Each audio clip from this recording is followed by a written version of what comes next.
to the People's Candidate Forum. Joining us now is Assemblymember Michael Blake, candidate for Congress in District 15. Thank you for your interest in representing this community. Let's begin. I will start off with an icebreaker question. Please share a 1 or 2 word intention you hold for today's interview. To laugh. Thank you. Can I say also to smile? Is that all right? There we go. First question is, the South Bronx has been disproportionately impacted by the COVID-19 outbreak. With public health officials forecasting a potential second wave, what will you do if you are hired to respond to this ongoing crisis? Well, we all know there was a pandemic of poverty, pandemic of racism, pandemic of health disparities long before coronavirus hit.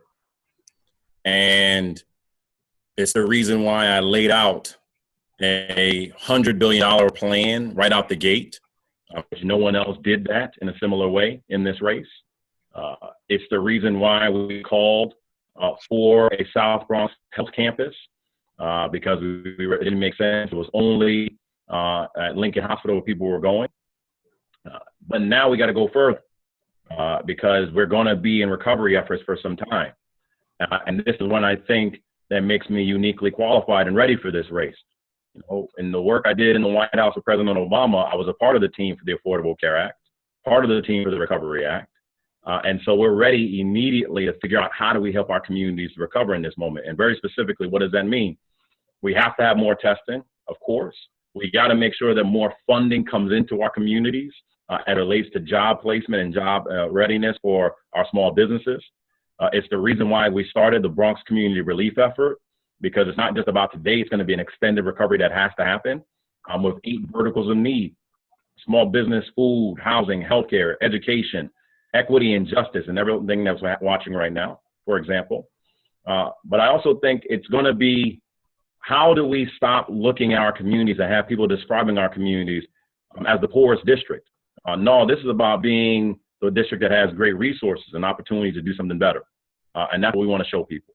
And so my coronavirus response and how do we move forward is everything from, you know, let's make sure we have funding that goes to our schools. Let's make sure that we have funding that goes to our hospitals. Let's make sure that we actually get relief in our communities that don't have it right now. Thank you. In regards to criminal justice reform in jails, Congressman Jose Serrano has stood with a large contingent of community members who oppose the city's plan to build a new jail in Mont Haven. What is your position on the plan, which would put the new jail on a plot of land already earmarked by the community for an affordable housing development? And what have you done, or what will you do to advance your position? Well, one, I'm on that letter with Congressman Serrano and saying that we should be focusing on our communities. When we see those happening, we should be building schools, not jails. It's the reason why we have support from many residents of Diego Beekman houses. I think when you're referencing that community, we shouldn't be building a jail in that community. We should be actually focused on affordable housing and economic development. It doesn't make much sense to me, especially in this environment, where what do we see happening in real time? We are watching the lowest rate of number of persons that are incarcerated at Rikers, because of people that have been obviously sent back home. So then help me understand, why do we need to build a new jail? You know, equally, we should be taking those resources to make sure that our kids actually have Chromebooks and support for remote learning. We should be focusing on how do we have true affordable housing. And that's the reason why in Congress, I've been very clear, we got to go from area median income to neighborhood-based income. Because if we want to address the dynamics around displacement and gentrification, that's how we do that. And so for me, I've been very consistent on this.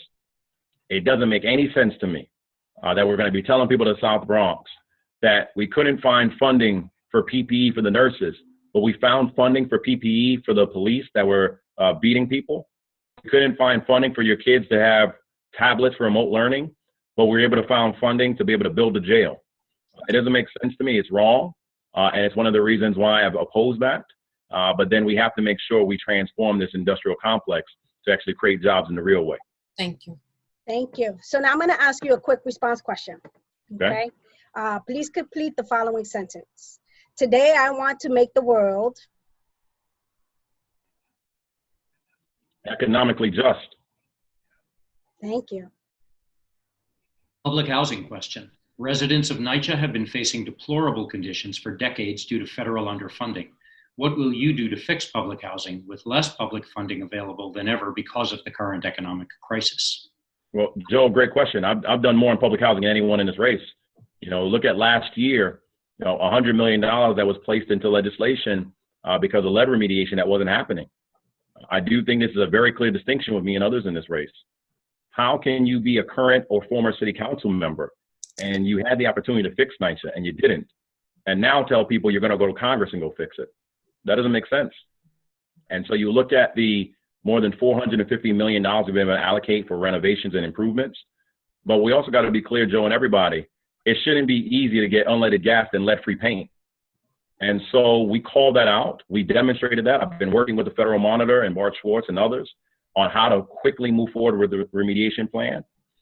But this is tied to the public health crisis and the coronavirus, because you're telling people, well, I want you to stay home, but you want them to stay home in conditions where they have lead, where the elevators don't work, where they can't get sufficient support. And equally, a lot of our senior centers are within these developments. So it doesn't make sense. So practically, what do we need to do? We obviously need more funding from the federal level. We need to actually have a HUD secretary who actually knows about public housing, rather than a party planner as a regional person and a surgeon who should have no business doing this at all. We have to get very serious around the boilers because too often heat has been going out. And you also can't have a scenario like we did at Andrew Jackson houses, but they didn't have running water for 9 hours. How do you protect yourself with coronavirus when you don't have running water? But we also got to be even bigger and bolder. It's the reason why we're partnering up with Block Power and so many others to find out ways to put supernovas on top of the NYCHA developments to get Wi-Fi. Because if 10% of our students in public schools in New York City are homeless and you don't have connections through Wi-Fi, how can you do remote learning? So this is an intersectional solution that has to happen, in which we can't just talk about the hashtags and what people might be trying to do. This is an urgent crisis of what we want to do. We believe in the bill that Congressman Velasquez described of at least $32 billion that have to go into NYCHA, but they have to be broader and bigger than that. We've been working on that. We want to go further when we get to Congress. Thank you very much. Thank you. The next question is about affordable housing.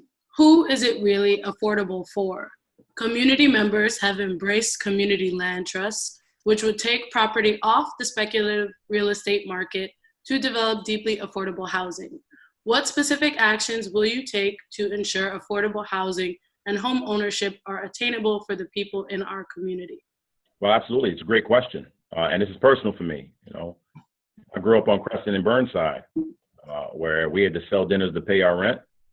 And then we moved over to essentially the University in Burnside, and we were able to finally have a home over there consistent. My mama was homeless. This is personal.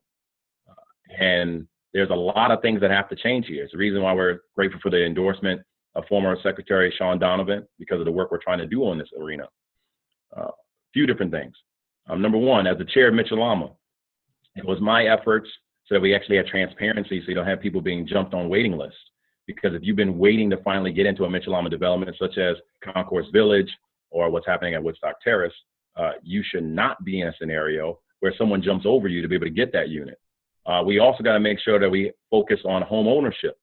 Too often the conversation has only been around rentals, which is important, but we got to make sure we create that space of equity. And I do believe we mentioned community land trust. That's one element of that. But it's also how do we partner with our community development financial institutions, which is something that I worked on this year to get more money into the hands of our people of color and in the Bronx in particular, so that we can keep our homes. But I go back to something I said earlier. If we want to change the game, go for a bold solution, we have to change from area median income to neighborhood-based income. Because if we're serious about fixing the problem, why would the Bronx affordability thresholds be based upon what's happening in Westchester and Rockland and Suffolk? That doesn't make sense, and it's wrong. And I was the first one to say this. I'm going to continue to say that. If we want to be serious about addressing affordable housing, that's how we can do it. And then we got to continue to work and partnering up with many people. Obviously, we've done so much work with Jessica and Nos Quedamos. We've done incredible work with our friends at The Point. We've done incredible work with our allies all across the Bronx. And I've been consistent on this. Thank you. Lastly, We've got I think left and lots of questions to go. I hate I to was cut just going to say, just tie that together. It's the reason why in the next economic recovery, there has to be a focus on home ownership and affordable housing as well. Thank you. In regards to arts and culture, a majority of the creative workforce, meaning artists in all disciplines, are freelancers and or seasonal workers. COVID-19 has resulted in a dramatic loss of income for them. What would you do to help creative workers overcome these challenges? It's the work I'm doing right now with Bourbon Harris at Renaissance Youth Center. It's the collaboration we're doing with Dream Yard and partnering up when it comes to arts. It's the collaboration we do with Studio in the School to demonstrate how you utilize art for good and to transform in that way. And so the funding that we've been advocating for and pushing for that's been happening on a federal level through the Triple P program. One of the things I've been very clear on is that we cannot ignore the arts. And arts is not just in the visual. It's also in music. It's also in writing, because it's not just about the entrepreneurial component to provide that opportunity, but it helps address the trauma and the drama and the mental health conditions that have been happening in our communities as well during this pandemic. And so I've been very intentional on that. We've been working on that and would love to continue working on that if given the chance. And all of these visions that we have are on our website at blakeforcongress.nyc/our-mission so that people can learn about that as well. Thank you. Small businesses in the district were already hurting because of rent hikes, the influx of big box stores, and online sales. Now, with the latest crises of COVID and more recently looting, they have fallen further behind. What would you do to restart small business and promote entrepreneurship in our district? Look at what I'm currently doing again through the Bronx Community Relief Effort. If you go to thebronx.org, where we partner with the 3rd Avenue Business Improvement District and Operation Hope to get capital out and grants to local businesses. We're collaborating with 100 Black men similarly to do grants out to our small businesses. What do they need? They need help with rent. They need help with daily expenses. They need help when it comes to insurance. You saw what happened on Burnside. A lot of those looters that impacted our businesses, that destroyed our Black and Latino businesses, they need help with insurance support. So we've been partnering with the small business services in the city to provide that help. But now we've got to go further. There is no one in this race that has done more on small business. It's my bill that was signed into law that gets minority women-owned businesses below 300 employees get paid in 15 days instead of 30 days. It's the work we've done through the urban entrepreneurship work that I wasn't at the White House. It's the work I'm currently doing through the Involve entrepreneurship efforts to make sure we get grants to our local businesses.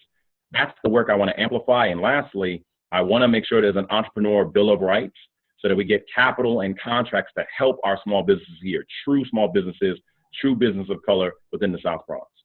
Thank you. How specifically would you provide teeth to the community-driven solutions that have been articulated over the years by many of the organizations hosting this forum and others that you have recently engaged? Make sure you get the funding. Get you the funding. Get you the support that you need. You shouldn't have to keep asking and begging for support. Let's make sure we help you. And let's make sure we change laws and have regulations in place that actually support you. Government should actually help, not hurt. And that's what we can do. Thank you. I have another rapid response question for you. It's a yes or no. Do you think drug use is a criminal justice concern? A criminal justice concern, you said? Yes. Absolutely, yes. Climate I gotta say, they should not be criminalized, but is a concern around justice on how we actually get support to our communities. How will you use your leverage in the federal government to address the South Bronx's vulnerability to the impacts of climate change if you're elected? I'm the co-sponsor on the Environmental Protection Act that was passed last year in Albany. The work that we're consistently doing to provide support on the ground. I'm the former policy director from Green for All. The work we've been talking about environmental justice. You talk about asthma and the impact of that as an underlying condition as it relates to coronavirus. Talk through the work that we are doing right now around bus emissions. And too often, we're not being attentive on that. Equally, we have to make sure we address what's happening within NYCHA, where black smoke has been pumped out of these generators. It is wrong. We got to amplify more work when it comes to mass transit and being safe within that manner, and make sure we actually have green jobs. The waste that is going on and the disposals that are happening have to be a part of that strategy. And so this is one of those areas where we know climate change is an existential threat, is the critical issue of our day. And the work that I did before in the White House, the work I'm doing now in the Assembly makes me ready to do this work in Congress. Thank you. To wrap up our People's Candidate Forum today, how would you articulate a set of planning principles that will guide development that will serve to both preserve and grow the district? And how would you include the community in the adoption of those principles? We have to approach this from a lens of equity. It's time for us to get what we deserve and the support that we need to do that. And that's when you bring people to the table. And I would say, ask what have people done in the last 3 months in the middle of a crisis. And if someone wasn't with you in the middle of a crisis to bring partners to the table, to do the Bronx Community Relief Effort is a perfect example, why would they be there for you otherwise? And so I brought people to the table for the last 6 years, and what I've been doing here in Albany and in the Bronx. I did it for 6 years and worked for President Obama, and I want to do that now in Congress. And so it's about making sure all of our voices are heard. Our entire campaign theme is believe in the Bronx. Your block won't block your blessing. Your zip code won't deny your destiny. We do that by all of us being at the table. So join us at BlakeForCongress.nyc to see how we can do this together on June 23rd. The next question requires a yes or no. Before today, had you taken a pledge against taking money from big corporations like real estate developers and other special interests? No, because big corporation, I think we need a clarity on that. There are local real estate urban developers itself, and we need specificity on what that would mean. So thank you. Thank you for your interest in serving as our next congressperson in District 15. The people of the district will make a decision on June 23rd. We ask that you be safe and be well. Thank you. Thanks. Thank you, everybody. God bless you. Michael Blake, 5th name on the ballot. God bless everybody. Thank you. Take care.